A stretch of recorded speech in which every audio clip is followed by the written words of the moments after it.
kelompok 7 program studi pendidikan matematika. Saya Siska Nurfadilah dan rekan saya Indah Wulandari. Kami akan menyampaikan materi tentang perubahan sosial dan pembangunan. Sebelumnya, terima kasih kepada Bapak Dodi Ahmad Hairudin, MPDI, yang telah memberikan kesempatan kepada kami untuk menjelaskan materi kali ini. Baik, langsung saja pada pembahasannya.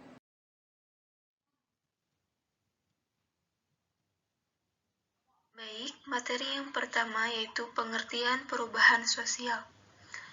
Perubahan sosial secara umum dapat diartikan sebagai suatu proses penggeseran atau berubahnya struktur atau tatanan di dalam masyarakat, meliputi pola pikir yang lebih inovatif, sikap, serta kehidupan sosialnya untuk mendapatkan penghidupan yang lebih bermartabat. Adapun pengertian perubahan sosial menurut para ahli. Yang pertama, menurut William F. Hochburg, mengemukakan bahwa ruang lingkup perubahan sosial meliputi unsur-unsur kebudayaan, baik yang material maupun yang immaterial. Yang ditekankan adalah pengaruh besar unsur-unsur kebudayaan material terhadap unsur-unsur immaterial. Yang kedua, menurut Kingsley Davis, mengartikan perubahan sosial sebagai perubahan-perubahan yang terjadi dalam struktur dan fungsi masyarakat.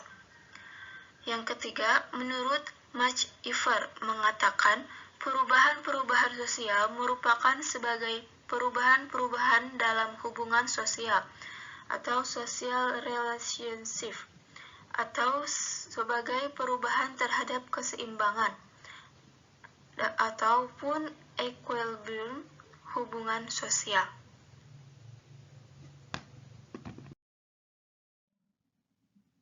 Selanjutnya ada faktor-faktor perubahan sosial.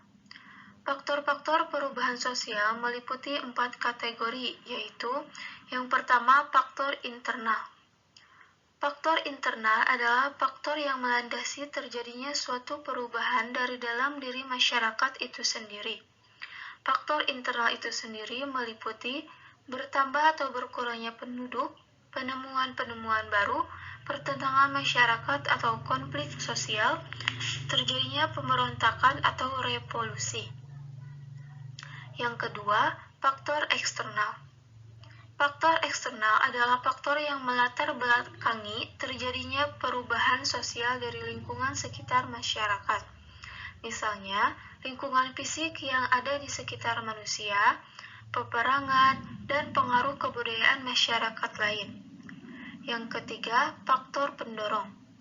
Faktor pendorong di sini dapat berupa kontak dengan kebudayaan lain, sistem pendidikan formal yang maju, sikap menghargai hasil karya seseorang dan keinginan untuk maju, toleransi, sistem pelapisan masyarakat yang terbuka, penduduk yang heterogen, ketidakpuasan masyarakat terhadap bidang-bidang kehidupan tertentu, orientasi ke masa depan, dan adanya nilai bahwa manusia harus berikhtiar untuk memperbaiki hidupnya. Yang keempat, faktor penghambat.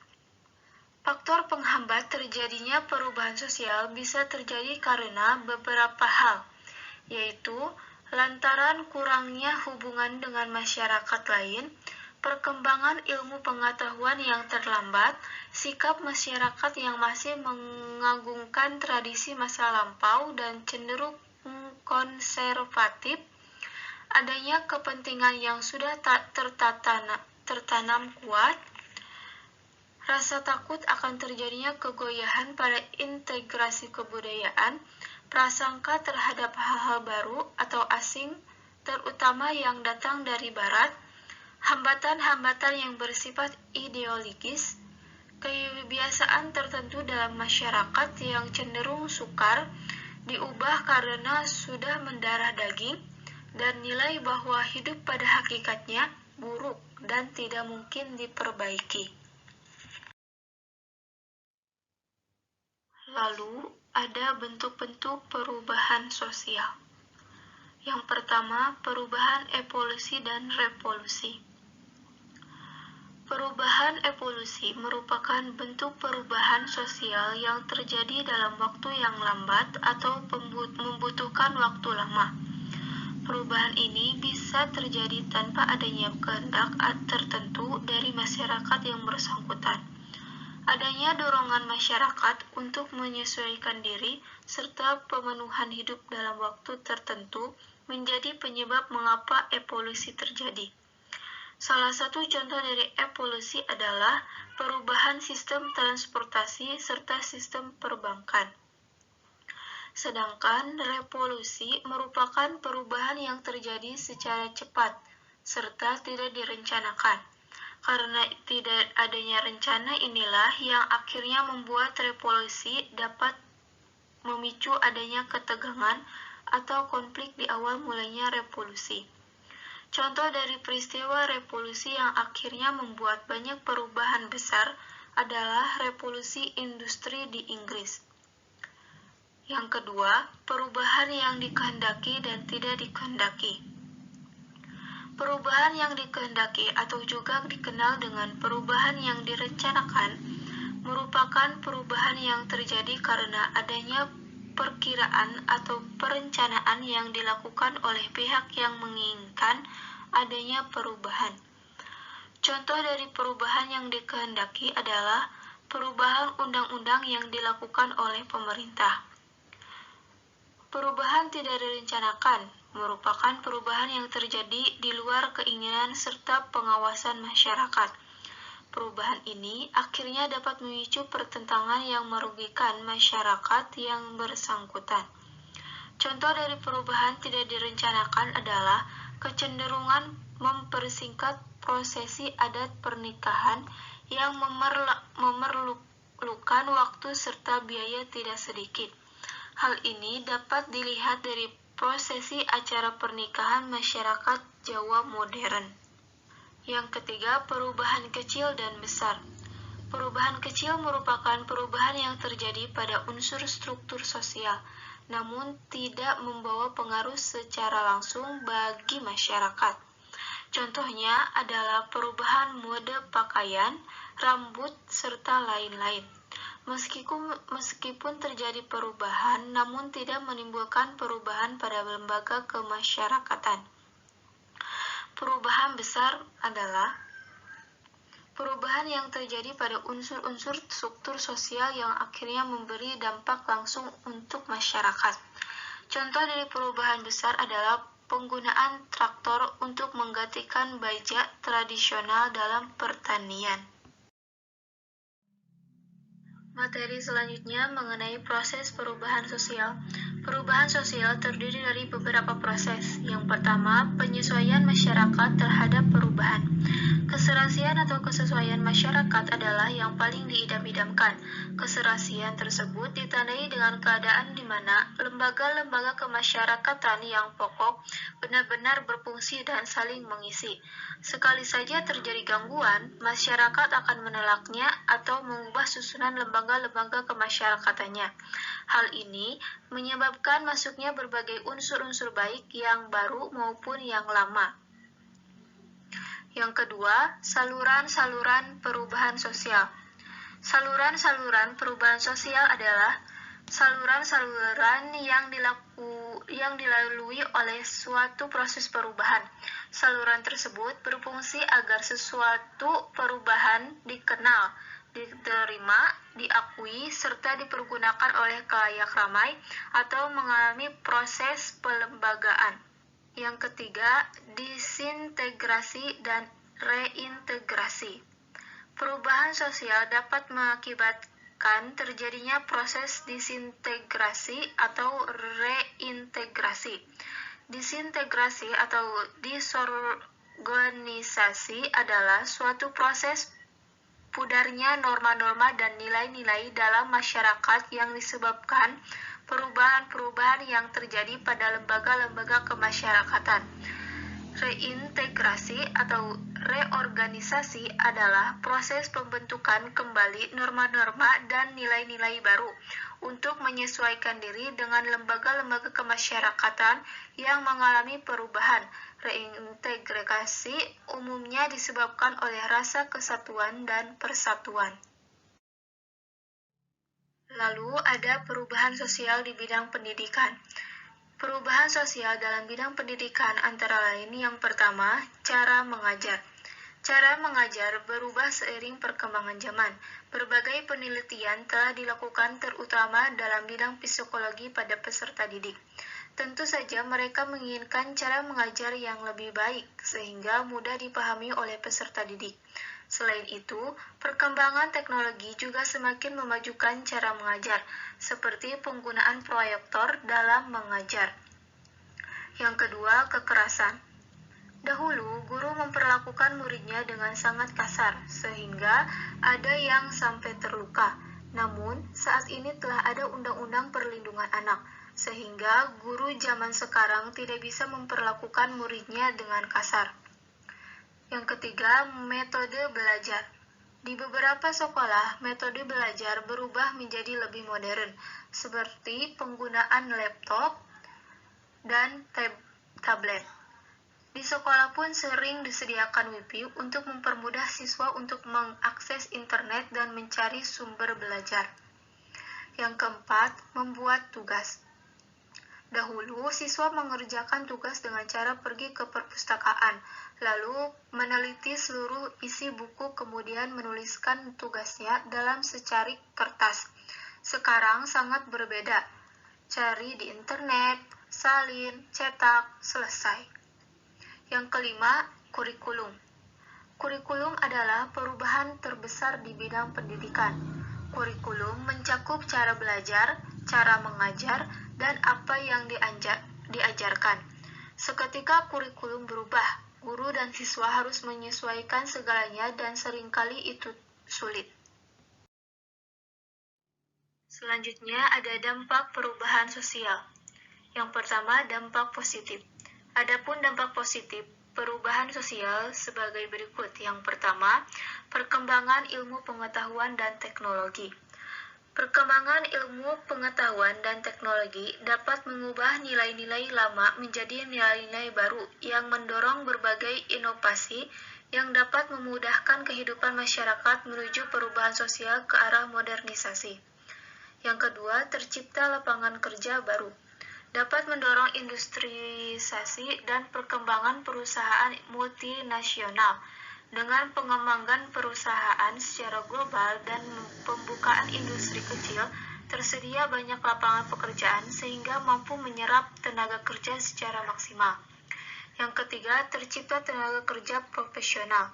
Untuk mendukung persaingan industri, diperlukan tenaga kerja yang memiliki kecakapan, keterampilan, keahlian, dan profesionalisme yang tinggi. Yang keempat, nilai dan norma baru terbentuk. Nilai merupakan suatu yang baik, penting, dihargai, dan norma merupakan aturan yang mengikat nilai. Yang kelima, efektivitas dan efisiensi kerja meningkat. Efektivitas dan efisiensi kerja selalu berkaitan dengan penggunaan alat produksi yang dapat menghasilkan produk lebih cepat, lebih banyak, dan tepat sasaran. Yang kedua, dampak negatif. Dampak negatif perubahan sosial menunjukkan kerugian yang dialami oleh masyarakat. Adapun dampak negatif perubahan sosial sebagai berikut.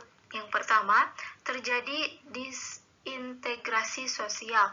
Disintegrasi terjadi karena adanya revolusi, kesenjangan sosial, perbedaan kepentingan yang dapat mendorong perpecahan dalam masyarakat.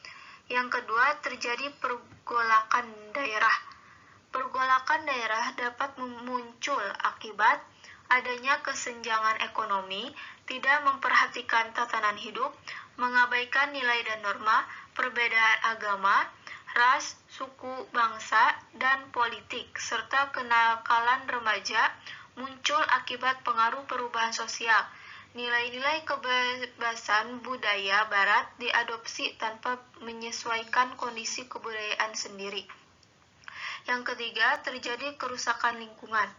Yang keempat, eksistensi adat istiadat berkurang. Nilai adat istiadat semakin ditinggalkan oleh masyarakat. karena dianggap tidak sesuai dengan perkembangan zaman dan digantikan dengan nilai-nilai kebudayaan modern. Yang kelima, lembaga sosial tidak berfungsi secara optimal yang menyalahgunakan kedudukan dan wewenang. Yang keenam, konsumerisme, yakni paham atau ideologi yang menjadikan seseorang mengonsumsi atau memakai barang-barang secara berlebihan. Yang ketujuh, sekularisasi, paham yang memisahkan urusan dunia dengan urusan agama. Yang kedelapan, hedonisme, yaitu paham yang menganggap hidup bertujuan untuk mencari kebahagiaan sebanyak mungkin dan menghindari prasangka-prasangka yang menyakitkan. Lalu ada materi selanjutnya yaitu tentang pembangunan.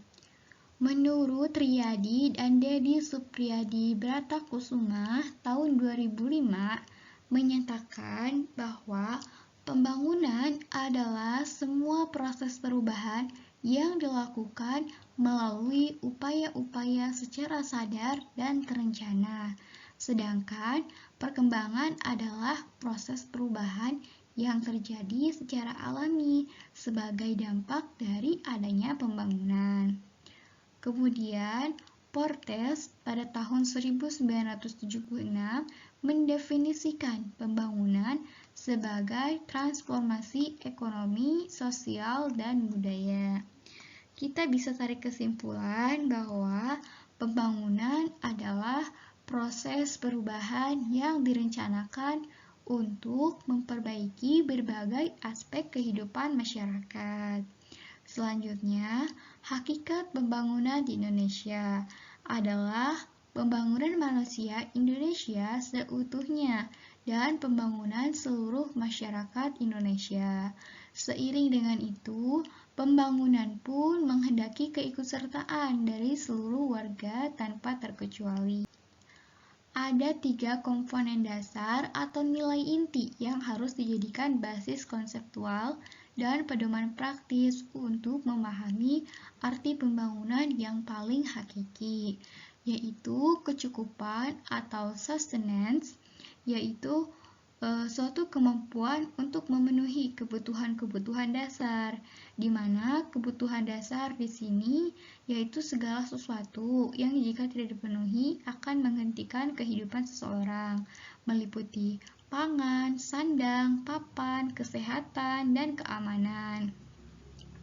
Berikutnya ada harga diri atau self-esteem, yaitu yang menjadikan manusia seutuhnya. Komponen universal yang kedua dari kehidupan yang serba lebih baik adalah adanya dorongan dari diri sendiri untuk maju, untuk menghargai diri sendiri, untuk merasa diri pantas dan layak melakukan atau mengejar sesuatu, dan seterusnya. Indikator keberhasilan pembangunan bukan hanya dilihat dari gedung-gedung mewah atau teknologi canggih dan modern, melainkan segala hal yang bersifat internal, misalkan dari manusianya sendiri harus ikut dibangun. Yang ketiga yaitu kebebasan atau freedom dari sikap menghamba, yaitu berupa kemampuan untuk memilih. Artinya, makna pembangunan harus memiliki konsep kemerdekaan manusia. Kemerdekaan atau kebebasan di sini hendaknya diartikan secara luas sebagai kemampuan untuk berdiri tegak, sehingga tidak diperbudak oleh pengajaran aspek-aspek material dalam kehidupan ini. Berikutnya, pembangunan di Indonesia. Pembangunan nasional Indonesia adalah paradigma pembangunan yang terbangun atas pengalaman atau pengamalan Pancasila, yaitu pembangunan manusia Indonesia seutuhnya dan pembangunan masyarakat Indonesia seluruhnya dengan Pancasila sebagai dasar, tujuan, dan pedomannya. Dari amanat tersebut dapat disadari bahwa pembangunan ekonomi bukan semata-mata proses ekonomi, tetapi sesuatu penjelmaan pula dari proses perubahan politik, sosial, dan budaya yang meliputi masyarakat di dalam kebulatannya. Yang pertama ada pembangunan ekonomi. Pembangunan ekonomi secara umum didefinisikan sebagai serangkaian usaha dalam suatu perekonomian untuk mengembangkan kegiatan ekonominya sehingga infrastruktur lebih banyak tersedia, perusahaan semakin banyak dan semakin berkembang, taraf pendidikan semakin tinggi, dan teknologi semakin meningkat. Selain itu, pembangunan ekonomi juga dapat diartikan sebagai suatu proses kenaikan pendapatan total dan pendapatan per kapita dengan memperhitungkan adanya pertambahan penduduk dan disertai perubahan fundamental dalam struktur ekonomi suatu negara dan pemerataan pendapatan bagi penduduk suatu negara. Program pemerintah mengenai pembangunan ekonomi di Indonesia diantaranya 1. Program ekonomi kreatif. Menurut Hawkins, ekonomi kreatif adalah kegiatan ekonomi dalam masyarakat yang menghabiskan sebagian besar waktunya untuk menghasilkan ide, tidak hanya melakukan hal-hal yang rutin dan berulang. Oleh karena itu, ekonomi kreatif ini merupakan suatu upaya pembangunan ekonomi secara berkelanjutan melalui kreativitas dengan iklim ekonomi yang berdaya saing dan memiliki cadangan sumber daya yang terbarukan. Jenis-jenis dari ekonomi kreatif ini diantaranya seperti periklanan atau advertising, arsitektur, pemasaran barang, seni, kerajinan atau craft, desain, fashion, video, film, fotografi, permainan interaktif atau game, musik, seni pertunjukan atau showbiz, penerbitan dan percetakan, layanan komputer dan perangkat lunak atau software, televisi dan radio atau broadcasting, riset, pengembangan, dan kuliner. Dilihat dari jenis-jenis tersebut, ekonomi kreatif ini lebih banyak muncul dari industri kecil menengah yang dalam produksinya tidak membutuhkan skala dalam jumlah besar, tetapi berkontribusi positif terhadap perkembangan perekonomian di Indonesia. Yang kedua, pasar bebas ASEAN atau MEA. Pada tahun 2015, Kesepakatan Masyarakat Ekonomi ASEAN atau Pasar Bebas ASEAN mulai berlaku. ASEAN mendirikan ASEAN Economic Community atau AIC sebagai bentuk integrasi ekonomi. Pada tahun 2015 ini, AIC akan menjadikan pasar tunggal dan berbasis produksi tunggal di mana terjadi arus investasi dan tenaga terampil yang bebas serta arus modal yang lebih bebas, sehingga akan membuka peluang bagi Indonesia untuk meningkatkan pangsa pasarnya di kawasan ASEAN. Tujuan adanya pasar bebas ASEAN ini adalah untuk meningkatkan daya saing ASEAN sebagai basis produksi dalam pasar dunia melalui penghapusan bea dan halangan-halangan non-bea dalam ASEAN, serta menarik investasi asing langsung ke ASEAN. Meski tercatat sebagai negara yang memiliki kekayaan sumber daya alam yang melimpah ruah, Indonesia diperkirakan masih belum siap menghadapi masyarakat ekonomi ASEAN pada tahun 2015. Alasannya, iklim investasinya masih kurang kondusif yang diindikasikan melalui masalah ruwetnya birokrasi, infrastruktur, masalah kualitas sumber daya manusia dan ketenagakerjaan, atau perburuan, serta korupsi. Bebas merupakan hal positif bagi kita untuk bersaing, namun sebaliknya kita dapat merugi jika Indonesia tidak mampu bersaing. Oleh karena itu, menghadapi pasar bebas pada tahun 2015, pemerintah perlu berbenah lagi untuk memperbaiki kualitas diri agar mampu bersaing dengan negara asing dan mendapatkan keuntungan dari pasar bebas yang tahun 2015 lalu itu. Berikutnya, peningkatan pendapatan per kapita. Per kapita adalah besarnya pendapatan rata-rata penduduk di suatu negara. Pendapatan per kapita sering digunakan sebagai tolak ukur kemakmuran dan pembangunan suatu negara. Semakin besar pendapatan per kapita suatu negara, semakin makmur negara tersebut. Pada saat ini, perikanan merupakan sektor yang menjamin pendapatan per kapita, mengingat lahan Indonesia saat ini semakin menjempit oleh industri yang terus berkembang dan membutuhkan lahan yang cukup banyak. Perikanan adalah proses yang berhubungan dengan kegiatan pengelolaan dan pemanfaatan sumber daya ikan dan lingkungannya, mulai dari praproduksi, produksi, pengolahan, sampai dengan pemasaran yang dilaksanakan dalam sistem bisnis perikanan. Berikutnya, peran pemerintah dalam pembangunan sosial.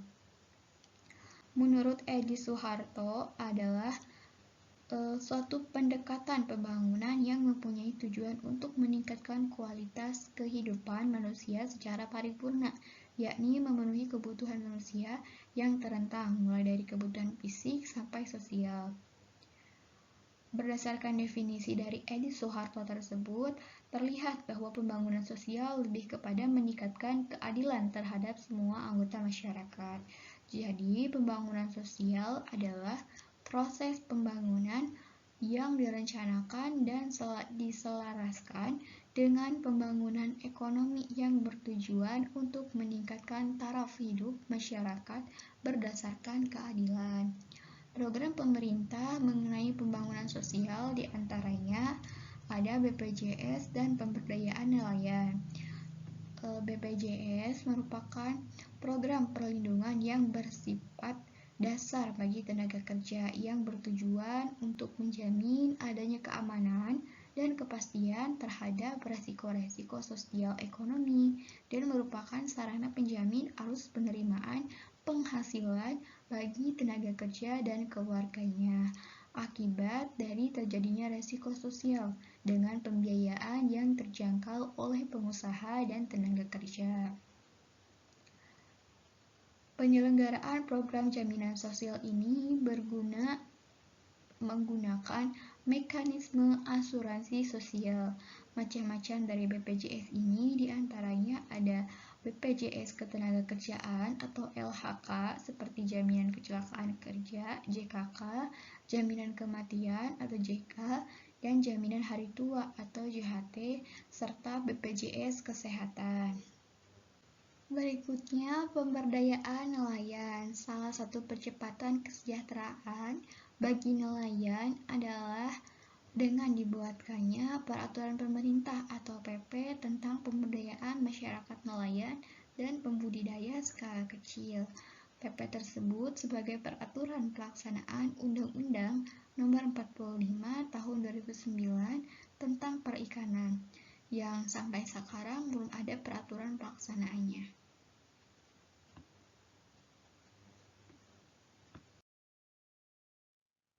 Selanjutnya, dampak positif pembangunan di Indonesia. Dampak pembangunan di Indonesia yang pertama, mempercepat pertumbuhan ekonomi. Melalui pengembangan ekonomi, pelaksanaan kegiatan perekonomian akan berjalan lebih lancar dan mampu mempercepat proses pertumbuhan ekonomi. 2. Mengurangi pengangguran dan meningkatkan tingkat pendapatan nasional. Adanya pembangunan ekonomi dimungkinkan terciptanya lapangan pekerjaan yang dibutuhkan oleh masyarakat. Dengan demikian, akan mengurangi pengangguran.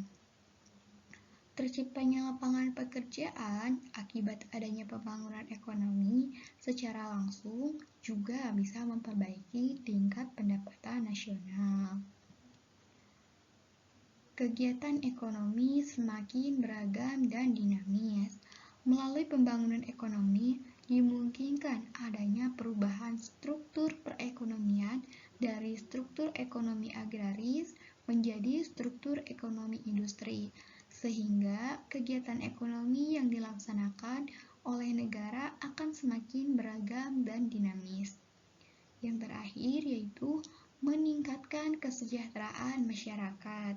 Pembangunan ekonomi menuntut peningkatan kualitas SDM, sehingga dalam hal ini dimungkinkan ilmu pengetahuan dan teknologi akan berkembang dengan pesat.